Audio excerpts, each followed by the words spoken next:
Assalamualaikum. Bersua lagi kita dalam sejarah bangsa kita. Kali ini kita akan menyampaikan satu lagi topik yang menarik, iaitu sejarah Perang Kastila. Perang apakah ia? Mari sama-sama kita dengarkan. Apakah kisah sejarah bangsa kita untuk kali ini?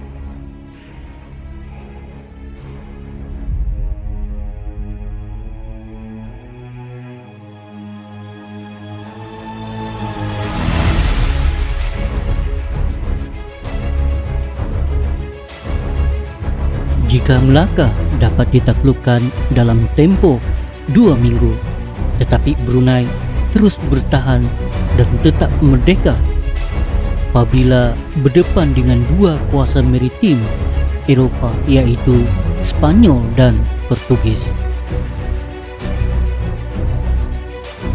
Semoga legasi ini menempatkan Brunei kembali sebagai benteng umat Islam di Nusantara kini. Jika Portugis melihat Brunei lebih dari sudut kepentingan perniagaannya, Spanyol pula melihat Brunei sebagai satu ancaman kepada jajahan takluknya di Filipina, khususnya di Luzon. Ini ditambah lagi dengan hubungan kekeluargaan yang wujud di antara keluarga di Raja Brunei dan Kesultanan Manila.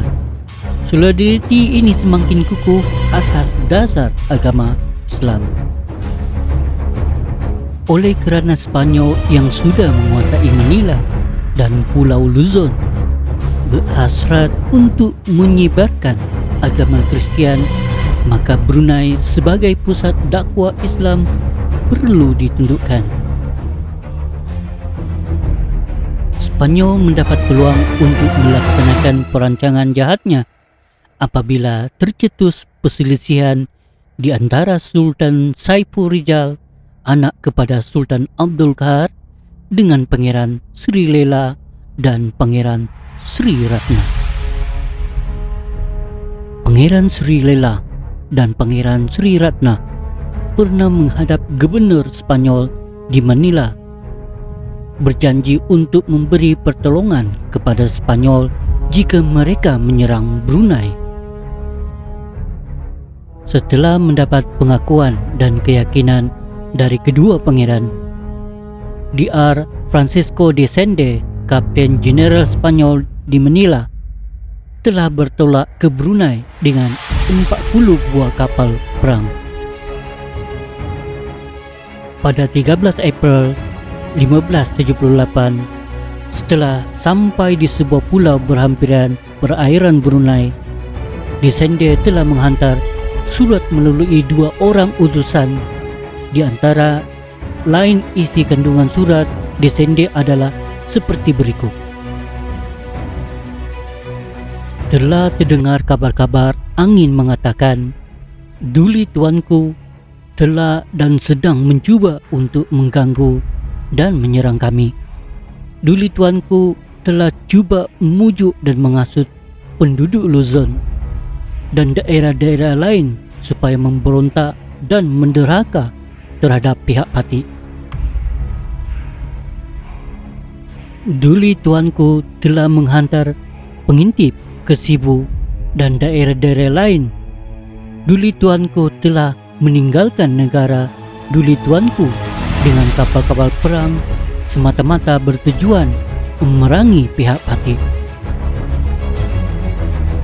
Semua ini Duli tuanku tidak faham mengapakah Duli tuanku bertindak demikian, sedangkan hasrat parti untuk berbaik-baik dengan sesiapa sahaja tanpa mengundang maksud jahat.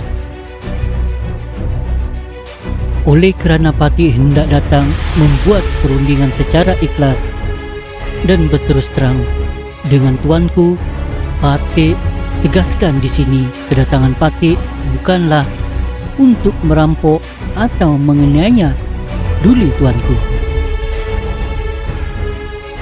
bahkan adalah untuk berbakti kepada Duli tuanku, kerana Raja Patih memerintahkan berbuat demikian, dan oleh itu Patih Sukacita menyatakan kepada Duli Tuanku bahawa Patih akan menghadap Duli Tuanku.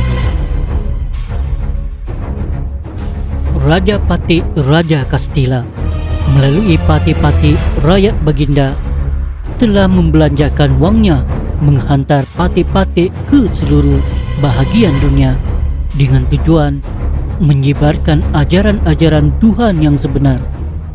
Dengan tujuan itulah Patih datang kemari dan sekarang Patih ingin berbicara dengan Duli Tuanku. Terutamanya agar Duli Tuanku dapat mengenal Tuhan dan Pencipta, dan untuk mengajar Duli Tuanku ajaran yang sebenar. Perkara yang seharusnya Duli Tuanku lakukan ialah menerima padri-padri Kristian ke negeri Duli Tuanku serta memberi jaminan keselamatan sepenuhnya kepada mereka menyebarkan ajaran Kristian. Dan begitu juga sesiapa sahaja di antara rakyat Duli Tuanku hendaklah diberi kebebasan dan kebenaran menghadiri syarahan-syarahan ajaran Kristian. Dan siapa juga berhasrat memeluk agama Kristian bolehlah berbuat demikian tanpa sebarang gangguan ke atasnya. Seterusnya Patih menghendaki supaya Duli Tuanku jangan menghantar mubalik-mubalik ajaran Muhammad ke mana-mana bahagian pulau ini atau kepada orang Tiguins, bermaksud orang bukit yang masih jahiliah itu. Bahkan lebih-lebih lagi, tidak juga akan menghantar ke kawasan-kawasan pulau Duli Tuanku sendiri, kerana ajaran Muhammad itu adalah palsu dan mengandungi ajaran syaitan, sedangkan agama Kristian sahajalah yang benar, suci dan baik. Begitu juga Duli Tuanku mestilah melarang rakyat Duli Tuanku memungut upeti di pulau-pulau ini, oleh kerana pihak Patih sendiri memungut upeti daripada mereka, kerana itu adalah hak Raja Patih. Oleh sebab itu, Patih-Patih datang melalui jalan laut dan menghendaki bekalan makanan. Duli Tuanku mestilah mengantar makanan untuk Patih-Patih seperti yang dikehendaki oleh utusan-utusan Patih yang akan dibayar dengan wang tunai. Ini akan dibayar kepada Duli Tuanku mengikut yang Duli Tuanku kendaki, dan untuk tujuan itu Patih-Patih ada membawa emas dan perak. Patih dengan sukacita mengharapkan balasan dari Duli Tuanku dan membawa perundingan dengan Duli Tuanku. Berilah Patih jawapan seberapa segera. Semoga Tuhan memancarkan cahaya kebenaran kepada Duli Tuanku dan sentiasa sehat walafiat.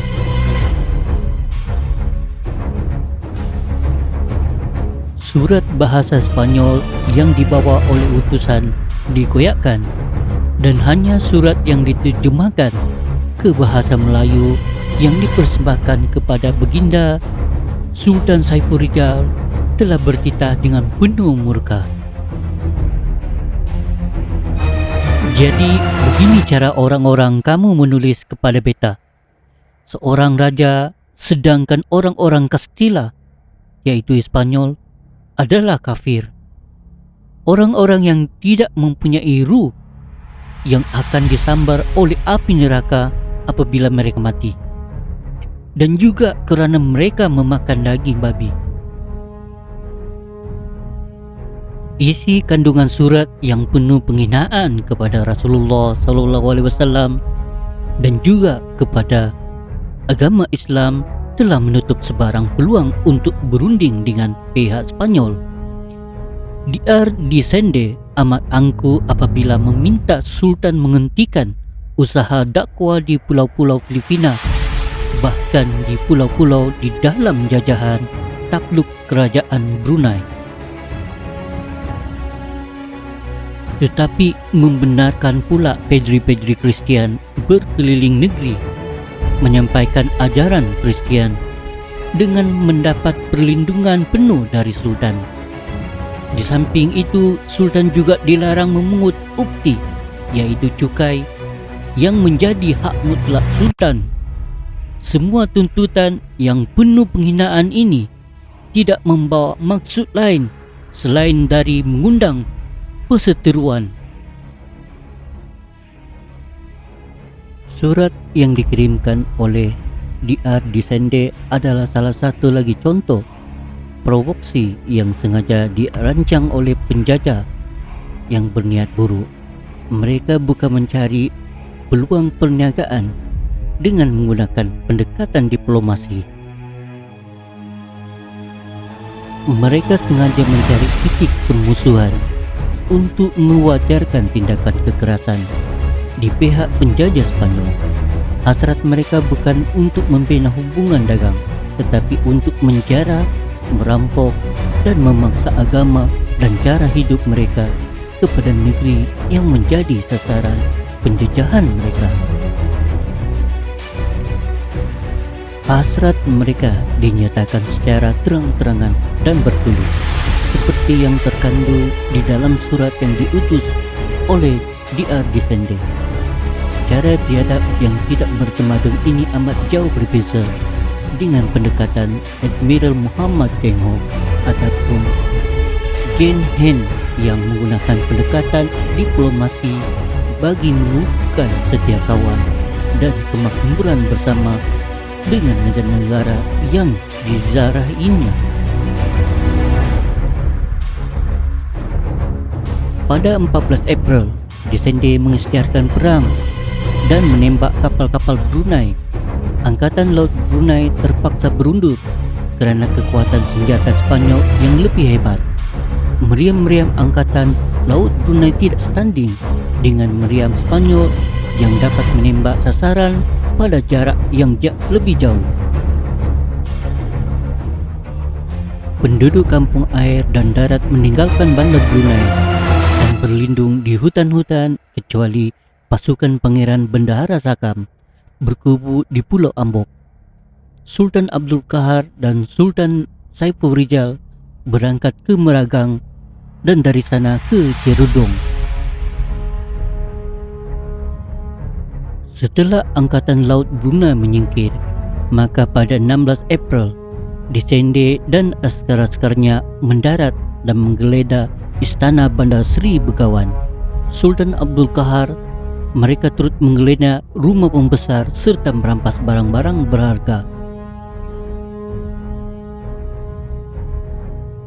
Pada 20 April, Desende mengisytiharkan penaklukan Brunei oleh Spanyol dan seluruh tanah jajahannya. Desende mengangkat Pangeran Maharaja Diraja, yaitu Pangeran Sri Ratna, sebagai gubernur Spanyol di Brunei, dan Desende menjadikan istana Sultan sebagai pangkalan dan kubu-kubu pertahanan mula dibina oleh askar Spanyol. Pengunduran Angkatan Brunei sebenarnya hanya satu taktik bagi mengimbangi kekuatan Angkatan Spanyol. Ternyata selama 2 bulan, yaitu dari 25 April sehingga 25 Jun, pasukan Desende menghadapi serangan ala gerila yang disusun oleh Pangeran Bendahara Sakam. Mungkin sebagai tindak balas, Desende telah mengarahkan askar-askarnya membakar Masjid Jame Brunei pada 23 Jun 1578. Masjid terbakar habis sepanjang malam tanpa meninggalkan apa-apa bekas. Kemudian dengan cara yang tergesa-gesa, Desende meninggalkan Brunei setelah diusir oleh Pangeran Bendahara Sakam ke Naosang, yaitu Sabah. Kemudian Pangeran Bendahara Sakam mengunjung Sultan Saiful Rizal balik ke Brunei dan mengejar serta membunuh Pangeran Maharaja Diraja, Pangeran Sri Ratna di Bukit Jambu, dan Pangeran Sri Lela di Belait yang telah berkhianat. Sementara itu, Sultan Saiful Rizal memerintahkan seluruh rakyat membina kubu, mengumpul senjata dan makanan bagi menghadapi kemungkinan diserang Spanyol lagi. Ada dua perkara yang perlu diulas mengenai perang Brunei dan Spanyol yang disebut dalam sejarah sebagai Perang Castilla.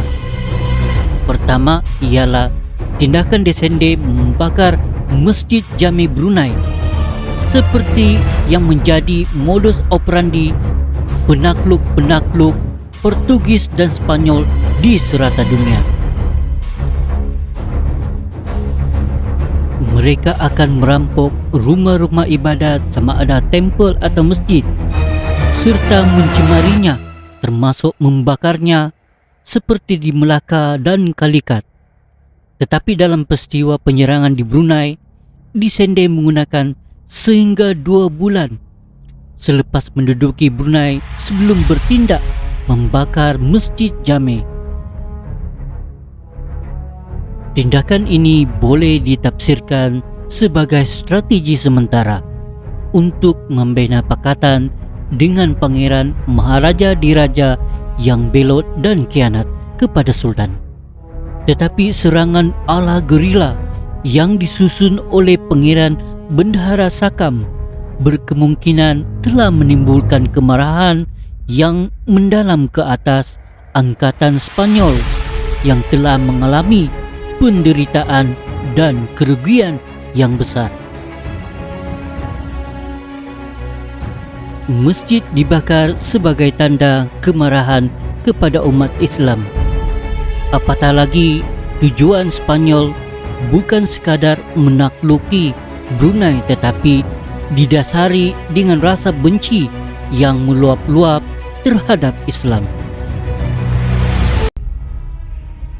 Perlu diamati, sebaik saja masjid dibakar, Desende meninggalkan Brunei dengan seluruh askarnya.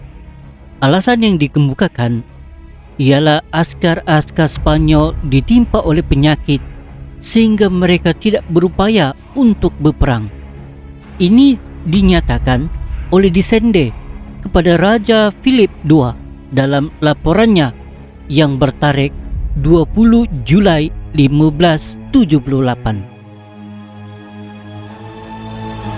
Selepas ini, apabila saya telah menawan lebih kurang 4,000 atau 5,000 orang Moro yang menetap di sana, di antara mereka ialah ayah saudara Sultan dan seorang saudara sepupu yang dilantik menjadi Kapten Jeneral Perang. Raja Brunei berterusan bersembunyi di kawasan bukit dan lurah di serata pulau tersebut. Dan apabila saya mengumpulkan dan memanggil orang-orang saya, Tuhan telah mentakdirkan semua askar-askar saya jatuh sakit. Saya terpaksa berlayar balik demi menyelamatkan mereka. Sebagaimana yang akan ke bawah duli yang Maha Mulia terima melalui perhubungan yang saya hantar kepada Majlis Mesyuarat Diraja di Indies. Angkatan ini terdiri dari 300 hingga 400 orang askar Spanyol, 300 orang Muslim dan 1.500 orang Kristian dari Filipina. Menurut Dilek Junior, Desende lebih dahulu mengantar utusan ke Brunei pada tahun 1576 dengan ugutan supaya Sultan Brunei menghentikan aktiviti dakwah Islam di Luzon dan Sulu. Sultan menolak mentah-mentah dan membunuh salah seorang utusan Spanyol dan memenjarakan yang lain bersama 6 orang pengiring Muslim bersama mereka. Setelah misi ini gagal, Desende sendiri mengetuai angkatan perang ke Brunei pada 3 Mac 1578. Setibanya di Brunei, 2 orang berbangsa Muslim diutus kepada Sultan Brunei dengan mengulangi tuntutan yang serupa. Kedua utusan ini bernama Martin atau Magat, yang bermaksud megat, dan Magat Cina dari Balayan, Luzon. Sultan bertindak membunuh Martin dan memenjarakan seorang lagi utusan. Setelah 2 hari Disende tidak menerima berita dari utusan-utusannya, maka serangan ke Muara diatur. Surat ini sebenarnya ditujukan kepada Sultan Saiful Rizal, tetapi telah dihadapkan kepada begawan Sultan Abdul Qahar, yaitu Raja Tua, menunjukkan orang Spanyol lebih mengenali begawan Sultan Abdul Qahar. Perang Castilla tahun Masihi 1578. Brunei di tengah-tengah Nusantara. Sebenarnya Pangeran Maharaja Diraja atau Pangeran Sri Lela dan Pangeran Sri Ratna tidak senang dengan perbuatan Pangeran Bendahara Sakam. Pangeran Bendahara Sakam mempunyai tabiat mengambil istri dan anak gadis pembesar-pembesar untuk dijadikan istri dan gundiknya. Kemuncaknya ialah apabila dia melarikan anak Pangeran Sri Lela yang sedang bersanding dengan anak Pangeran Sri Ratna. Mereka tidak berpuas hati apabila Sultan memaafkan Pangeran Bendahara Sakam dan sebaliknya Pangeran Sri Lela dihukum buang negeri ke jajahan Kimani. Oleh kerana ini, Pangeran Sri Lela telah belot pada Spanyol dan berjanji akan membantu Manila menakluki Brunei. Pakatan yang terbentuk di antara Pangeran Sri Lela dan Spanyol diperkuat apabila anak perempuan Pangeran Sri Lela dikawinkan dengan Don Agustin. Ketua Espanyol di Tondo, Manila, sukar untuk menilai tindakan Pangeran Bendahara Sakam yang merampas istri orang, dan di masa yang sama Pangeran Sri Lela pula mengawinkan anak perempuannya dengan orang Spanyol. Tindakan Pangeran Bendahara Sakam jelas merupakan satu kezaliman yang sepatutnya ditentang oleh Sultan. Di satu segi, Pangeran Sri Lela berhak merasa marah dan tercabar, tetapi tindakannya memihak pada Spanyol, bahkan mengawinkan anaknya dengan ketua Spanyol juga, adalah salah satu tindakan yang tidak boleh diterima. Sampai di sini saja untuk kisah kita kali ini. Bersua lagi di episod berikutnya dalam sejarah bangsa kita. Jangan lupa bersama kami untuk episod berikutnya. Yang khas kami bawakan adalah kisah Si Bongkok Tanjung Putri, kisah pahlawan yang cukup hebat yang tak pernah kita dengar dalam sejarah bangsa kita untuk kali ini.